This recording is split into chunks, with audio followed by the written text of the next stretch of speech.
வணக்கம். உங்கள் சக்தி அம்மா. எல்லாம் என்ன பண்ணிகிட்டு இருக்கீங்க? அப்புறம் யார் யார் வீட்டில் கொலு வச்சுருக்கீங்களோ அத்தனை பேர்த்துக்கும் நவராத்திரி நல்வாழ்த்துக்கள். எல்லோரும் சீரும் சிறப்புடன் நல்லா செஞ்சு அந்த அம்மாவோட ஆசீர்வாதத்தை நீங்கள் எல்லாம் வாங்கணும். 9 நாளைக்கு என்னென்ன கலர் புடவை கட்டணும்னு பார்த்துடலாம். அதுக்கு முன்னால் கொஞ்சம் பேசலாம், சரியா? என்னன்னு கேட்டிங்கன்னா, பெண்கள் நல்லா அலங்கரித்து ஜடை பின்னி பூ வச்சு கை நிறைய வளையல், நெத்தி நிறைய பொட்டு, தலை நிறைய பூவு, கால் நிறைய கொலுசு, மருதாணி, பட்டு புடவை, நகை நெட்டெல்லாம் போட்டு போய் அந்த அம்மாட்ட உட்காந்து கொலுவில் பாட்டு பாடி அந்த அம்மாவை சந்தோஷப்படுத்தும் போது அந்த கொலுவே அவ்வளோ களை கட்டியிருப்பாங்க. எப்படி இருக்குன்னு தெரியுங்களா? பார்க்குறதுக்கே அவ்வளோ ஒரு சந்தோஷமாக இருக்கும். எப்பயுமே நம்ம அப்படி அலங்கரிச்சிட்டு போனோம்னா பரவாயில்லையே, நல்லா இருக்காங்க, அழகாக இருக்காங்க, அவங்கள பார்த்தா அந்த மாதிரி இருக்காங்க, இவங்கள பார்த்தா இந்த மாதிரி தான். நம்ம எப்பயுமே பெண்கள் எப்பயுமே அந்த பொறாமை குணம் இல்லை, அழகை ரசிக்கிறவங்க, சரியா?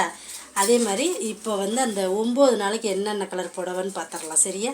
ஃபஸ்ட்டு நாளைக்கு மஞ்சள் கலர், 2வது நாள் பச்சை, 3வது நாள் கிரே கலர், 4வது நாள் இளம் சிவப்பு, 5வது நாள் வெள்ளை, 6வது நாள் குங்கும சிவப்பு, 7வது நாள் ப்ளூ கலர், 8வது நாள் ரோஸ் கலர், 9வது நாள் கத்திரிப்பு பூ கலர், சரியா?